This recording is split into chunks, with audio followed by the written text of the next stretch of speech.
Hello বন্ধুরা, Rajnandini food লাভার্সে আপনার সবাইকে স্বাগত। আজকে বানাবো সুস্বাদু পাঁচমিশালি তরকারি। মিশালি তরকারি বানাবার জন্য আমি নিয়ে নিয়েছি কুমড়ো, বেগুন, বরবটি, আর নিয়েছি পটল, এখানে নিয়েছি গাজর, ঝিঙে, আর এখানে মূলো নিয়েছি। আর এখানে মিডিয়াম সাইজের 4টা আলু নিয়ে নিয়েছি, লাল ঝাল ঝাল লঙ্কা, আদা নিয়েছি, আর এখানে নিয়েছি তেজপাতা, পাঁচফোড়ন, হলুদ গুঁড়ো, জিরে ধনে গুঁড়ো, স্বাদ মতো নুন। এখানে বাড়ির বানানো বিরির ডালের বড়ি নিয়ে নিয়েছি। তো এখানে কড়াই গরম হতে দিয়ে দিয়েছি, এর মধ্যে দিয়ে দেবো সামান্য পরিমাণে সর্ষের তেল 2 চামচের মতো। তো দেখুন তেল গরম হয়ে গেছে, আর প্রথমে আমি বাড়ির বানানো বড়িগুলোকে দিয়ে দেব। মানে আমি একটু লাল লাল ব্রাউন কালারে ভেজে তুলে নেব। দেখুন পুরো বড়িটাকেই দিয়ে দিলাম, আর নাড়াচাড়া করে নিয়ে মিডিয়াম আছে নাড়াচাড়া করব। দেখুন নাড়াচাড়া করতে হবে, এই সময় কিন্তু ছেড়ে দেওয়া যাবে না, নাহলে বড়িগুলো কিন্তু জ্বলে যাবে। তো একটু লাল লাল করে সময় নিয়ে ভেজে নেব। দেখুন দেখতে দেখতে কি সুন্দর লাল লাল ব্রাউন কালারের ভাজা হয়ে গেছে বড়িগুলো। এরকমই কালারটা দরকার, জাস্ট একটু গোল্ডেনিশ ব্যাপার আসবে। এই সময় আমি বড়িগুলোকে আস্তে আস্তে চারিপাশে নাড়াচাড়া করে নিলাম। আর এই দেখুন এরপরে আমি প্লেটের মধ্যে তুলে নিচ্ছি। খুব একদম কালো কালো ভাজাটা হবে না, এইরকম কালারটা হলে কি খেতেও ভালো লাগে, মুচমুচে ব্যাপারটাও থাকে, আর তরকারিটা দেখতেও ভীষণ সুন্দর হয়। এখন বড়ি ভাজা তুলে নিয়েছি, আর এই কড়াইয়ের মধ্যে তেল আছে, কিন্তু তা হলো যেহেতু এতটা পরিমাণে সবজি তো সেই জন্য আমি আরও 2 চামচের মতো এটাতে তেল দিয়ে দিলাম। তো দেখুন তেলটা গরম হয়ে গেছে, এর মধ্যে আমি দিয়ে দেবো তেজপাতা আর পাঁচফোড়ন দিয়ে দেবো। এই পুরো তরকারিটাই নিরামিষ রান্না হবে। তেজপাতা আর পাঁচফোড়ন এই গরম তেলের মধ্যে দিয়ে নাড়াচাড়া করে নেব, বেশ একটা সুন্দর গন্ধ বেরিয়ে আসবে। তো দেখুন ভালো একটা সুন্দর গন্ধ বেরিয়ে এসেছে, আর পাঁচফোড়নের কালারটাও একটু চেঞ্জ হয়ে গেছে। এরপরে এর মধ্যে আমি কেটে রাখা আলুগুলোকে দিয়ে দেব।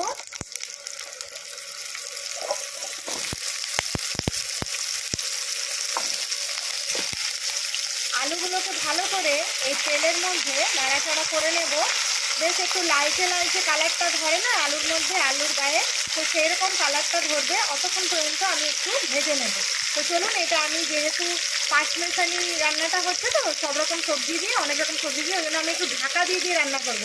রান্নাও হবে, কিন্তু ঢাকা দিয়ে রান্না করলে কী হবে, তাড়াতাড়ি হবে, সেদ্ধ হবে, আর তরকারিটা একটু টেস্টি হবে অন্য রকমের। কারণ আমরা কি হয়, যখন আমরা অন্য কোনো সবজি করি তখন আমরা নাড়াচাড়া করতে করতে এইভাবে করি, তো কিন্তু পাঁচমিশালি যখন সব রকম সবজি দিয়ে তরকারিটা বানাবো না, তখন একটু ঢাকা দিয়ে রান্না করলে ভাজাটাও সুন্দর হয় ভেতর পর্যন্ত, আর সেদ্ধটাও ভেতর পর্যন্ত সুন্দর হয়, তবে তো খেতে টেস্টি হবে না। তো আলুটা দেওয়ার পরে 2-3 মিনিট আমি ভাজতে দিয়ে দিয়েছিলাম ঢাকা দিয়ে। চলুন এরপরে দেখে নিই। এই দেখতেই পাচ্ছেন কালারটা, দেখতে পাচ্ছেন একটু লাল লাল, একটু লালচে লালচে কালার ধরেছে, এইরকমই ভাজাটা হবে। তো একটু দারুণ গন্ধও বেরিয়েছে বেশ পাঁচফোড়নের সাথে যে আলুটা ভাজা হয়েছে। এবার চলুন আমি একে একে সমস্ত সবজিগুলো দেব। তো এর মধ্যে এরপরে যাবে গাজর, কেটে রেখেছিলাম সেই গাজর কাটাগুলো। এই দেখুন কেটে রাখা গাজরগুলোকে আমি দিয়ে দিলাম। এটাকেও এরপরে নাড়াচাড়া করে নেব। এরপরে এখন আমি দিয়ে দেবো কেটে রাখা মূলোগুলোকে।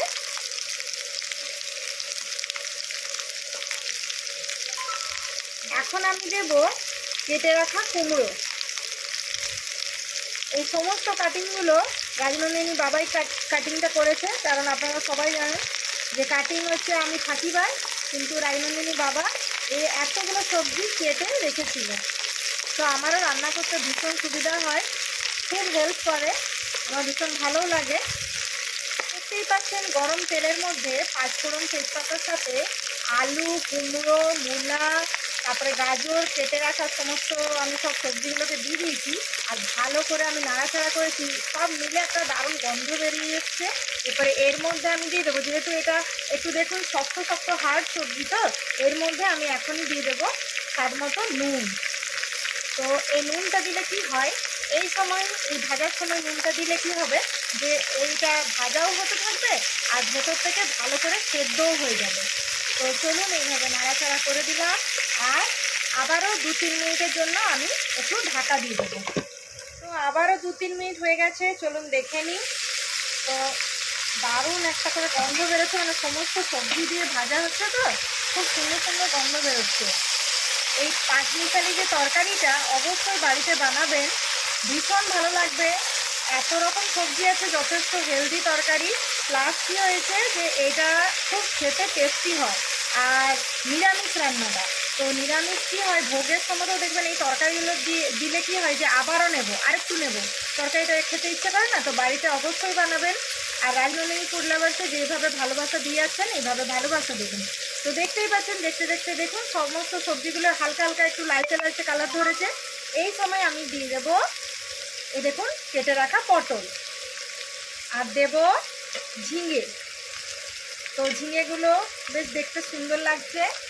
আর এখানে আছে বরবটি, কালারটাও কি সুন্দর দেখতে লাগছে না, তরকারিটা দেখতেই লোভনীয়। তো অবশ্যই বাড়িতে বানাবেন বন্ধুরা, ফ্যামিলির লোকের সাথে খাওয়া দাওয়া করুন, এনজয় করুন। তো দেখতে দেখতে আমি পটল, ঝিঙে, বরবটিও দিয়ে দিলাম। আর ভালো করে উপর নিচ করে সমস্ত সবজিটাকে নাড়াচাড়া করে নেব। এটা দেখতেই পাচ্ছেন, সত্যি কথা বলতে গেলে এত রকম সবজি করেছে, মানে দেখেই লোভ চলে আসবে। আর এই নিরামিষ যে সবজিটা না, মানে সবাই চেটে পুটে খাবে, যা সেই সবজি আর খিচুড়ি হোক কিংবা গরম ভাত হোক, মানে এক থালা ভাত খেয়ে নিতে পারবে। তো দেখতে পাচ্ছেন সমস্ত সবজি দেওয়া হয়ে গেছে, এবার মশলার পালা। তো এই দেখুন জিরে ধনে গুঁড়ো আর হলুদ গুঁড়ো, সমস্ত জিরে ধনে গুঁড়ো আর হলুদ গুঁড়োটা আমি দিয়ে দেবো। এরপরে মশলাটা দিয়ে উপর নিচ করে সমস্ত সবজির গায়ে একটু যাতে লেগে যায় সেভাবে উপর নিচ করে চারিপাশটা নাড়াচাড়া করে নেব। দেখুন, তো দেখতেই পাচ্ছেন মশলা সমস্ত কিছু আর হলুদ গুঁড়ো সমস্ত কিছু মানে একাকার হয়ে গেছে, সমস্ত সবজির গায়ে লেগে গেছে। দেখতে ভীষণ সুন্দর হয়েছে, গন্ধ দারুণ বেরোচ্ছে, রান্না করতে করতে বোঝা যাচ্ছে। তো অবশ্যই মানে খেতে খুব সুস্বাদু হবে। তো চলুন আবারও ঢাকা দিয়ে দিই 2-3 মিনিটের জন্য। তো আবারও 2-3 মিনিট হয়ে গেছে, এরপর দেখি সবজিগুলোর কী অবস্থা। ও বাহ, দারুণ দেখতে হয়েছে। আর এতটা সবজি ছিল দেখো কমে গেছে। তো পটল, ঝিঙ্গা, বরবটি এগুলো সব ভাজা হয়েছে, এত সুন্দর করে কমে গেছে। আর এই সাইডটা দেখো, দেখো তেলটা ছেড়েছে, খুব সুন্দর হয়েছে না? তো এই দেখুন এইভাবে নাড়াচাড়া করে নিলাম আরেকবারও। এরপরে খুব সুন্দর একটা গন্ধ বেরোচ্ছে সমস্ত সবজির ভেতরে। তো এরপরে আমি দিয়ে দেবো কেটে রাখা বেগুন। তো এই দেখুন সমস্ত বেগুনগুলোকে দিয়ে দিলাম। এরপরে বেগুনটাকেও উপর নিচ করে ভালো করে নাড়াচাড়া করে নেব। বেগুনটাকে সবার শেষে কেন দিলাম, কারণ কি হয় বেগুনটা দেখতে তো এতটা লাগছে, কিন্তু জাস্ট একটুতেই মানে বেগুনটা সেদ্ধ হয়ে যাবে আর এইটুকু হয়ে যাবে। তো ওই জন্য বেগুনটাকে শেষে দিলাম। আর ওই গাজর মূলগুলোকে প্রথমে কেন দেওয়া হয়, ওগুলো একটু সেই শক্ত শক্ত হাড় থাকে, তো ওই জন্য ওগুলো প্রথমেই যদি ভেজে নেওয়া হয়, তারপরে একটু যদি নুন দিয়ে ঢেকে রেখে রেখে ভাজা হয় না, কী হয় ভাজাটা দারুণ হয় আর খুব টেস্টি হয় তরকারিটা। তো অবশ্যই পাঁচমিশালি তরকারি বাড়িতে বানাবেন, কমেন্টে অবশ্যই জানাবেন যে আপনারা এইভাবে তরকারিটা বানিয়ে খেলেন যে কেমন লাগলো। আর রাজনন্দিনী ফুড লাভার্সে এইভাবে ভালোবাসা দিয়ে যাবেন সব সময়, ছোট বড় সকলের ভালোবাসা দরকার। তো চলুন, বেগুন তো দেওয়া হয়ে গেছে। আর এই যে ফাঁকিবাজি রান্না আমি করি, তা আদাটাকে আমি ভালো করে ধুয়ে নিয়েছি। আমি আদা বাটিনি আজকে, যে নিরামিষ রান্না, তো যেহেতু এত সবজি তারপর নানান রকম কাজ ছিল, এমনি স্ক্যাপারে আমি এটাকে ঘষে নেব। তো চলুন ঝটফট করে, আমার মতো যারা ফাঁকিবাজ বউ আছে কিংবা মায়েরা আছে তারা অবশ্যই এরকম আদাটাকে ঘষে নেবেন। আমি এই স্ক্যাপারটা প্রচুর ইউজ করি, কারণ কি হয় আমি আদা কম বাটি, আমি স্ক্যাপারে ফটাফট করে দিই, বাস হয়ে যায়। চট জলদি সমস্ত সবজি টবজি রান্না করে ফটাফট খাওয়াতে হবে, তো ওই জন্য সময় কম। এই দেখুন স্ক্যাপারে ঘষে নিলাম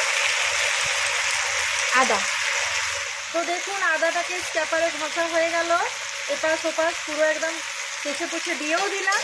এরপরে এই দেখুন সমস্ত এই আদা কোড়াটা আমি সবজির মধ্যে একদম নাড়াচাড়া করে চারিপাশে একদম কোনায় কোনায় ছড়িয়ে দেবো।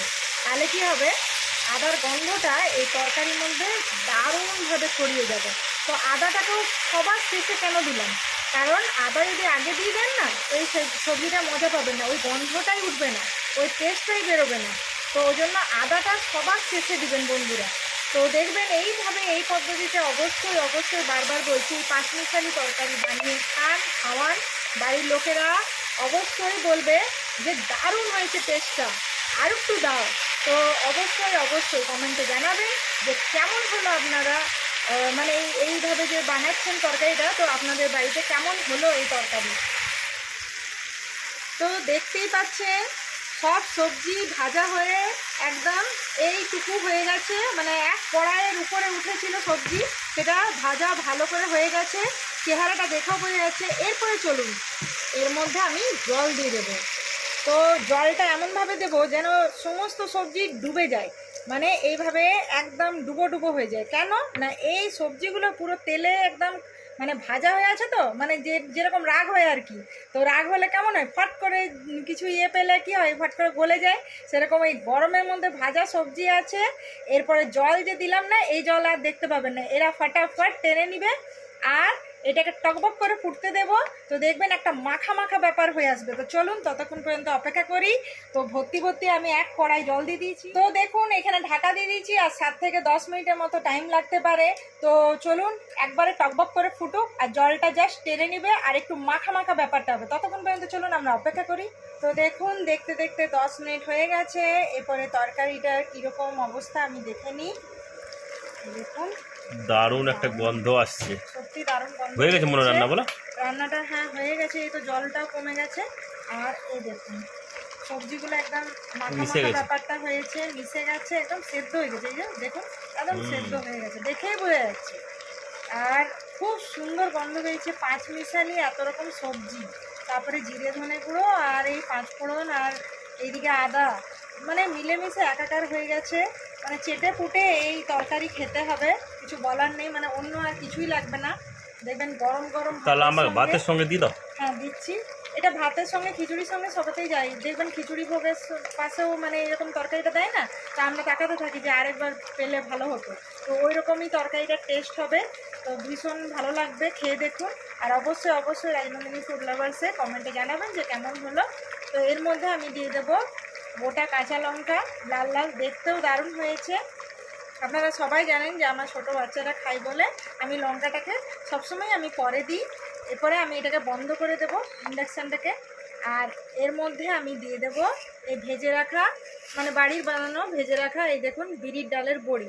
তো চলুন এরকম দিয়ে দেবো। এই বড়িটা সবার লাস্টে আমি কেন দিলাম, কারণ একটা কুড়কুড় কুড়কুড় টেস্ট হবে, দারুণ একটা গন্ধ বেরোবে। আর বড়ি যদি ফোটার সময় দিয়ে দেন না, তখন ওই টেস্টটা পাওয়া যায় না। তো চলুন এই দেখুন দেখতেই পাচ্ছেন যথেষ্ট পরিমাণে বড়ি দিয়েছিলাম, আর হয়ে গেল পাঁচমিশালি সুস্বাদু তরকারি। তো এইদিকে গরম গরম ভাত বেড়ে নেব। তাহলে আমাকে ভাত আর তরকারি নাকি? হ্যাঁ আজকে শুধু ভাত আর তরকারি খাবো। ভাত আর তরকারি, এইদিকে ভাজাগুলো বানিয়েছি, মাছ বানিয়েছি, খাবে না? এইটা দিয়ে আগে খাই আমি, আচ্ছা আচ্ছা আচ্ছা ঠিক আছে, এটা মানে দিয়ে এত টেস্ট সুন্দর করো। গন্ধ আসছে। হ্যাঁ তো চলো তোমাকে দিয়ে দিই, আর তুমি খেয়ে বলো সমস্ত বন্ধুদেরকে যে কেমন হয়েছে। তোমার একটা গোটা কাঁচা লঙ্কাও দিচ্ছি। হ্যাঁ দাও লঙ্কা দাও। হুম দেখো রাজনন্দিনী এদের তো লঙ্কা হ্যাঁ ঝাল লাগে। বড়ি দিয়েছি, লঙ্কা দিলাম। আরো লঙ্কা দিয়ে দিলে, দুটো দিয়ে দিলে। ঠিক আছে আমি নিয়ে নেবো। না খেয়ে বলো কেমন হয়েছে, খেয়ে বলো কেমন হয়েছে স্বাদটা। এই যে ঝোল ঝোল তরকারি, এটা কিন্তু পুরোটাই নিরামিষ। গরম আছে প্রচন্ড, আর গরম গরম গরম তরকারি আমার ভালো লাগে খেতে। ওই জন্য বললাম যে চট করে আমাকে দাও, কারণ ঠান্ডা হয়ে গেলে সে স্বাদটা পাওয়া যায় না আবার। দারুন। কিন্তু শুধু ভাত আর এই তরকারিই খাবে, আর কিছু নেবে না? আচ্ছা আচ্ছা, কারণ সত্যি কথা এই তরকারিটা আমারও ভীষণ পছন্দের। হ্যাঁ আমাদের বাচ্চাগুলো সবাই খায়, এর মধ্যে কোনো পেঁয়াজ রসুন কিছু নেই না, কিন্তু অমৃত একদম। এই তরকারিটা সত্যি কিন্তু আমার খুব ভালো লাগে, পাঁচমিশালি নিরামিষ তরকারি। বাহ দারুন দারুন। তো আপনারাও ফ্যামিলির সাথে এনজয় করুন। তাহলে আজকের মতো বাই বাই।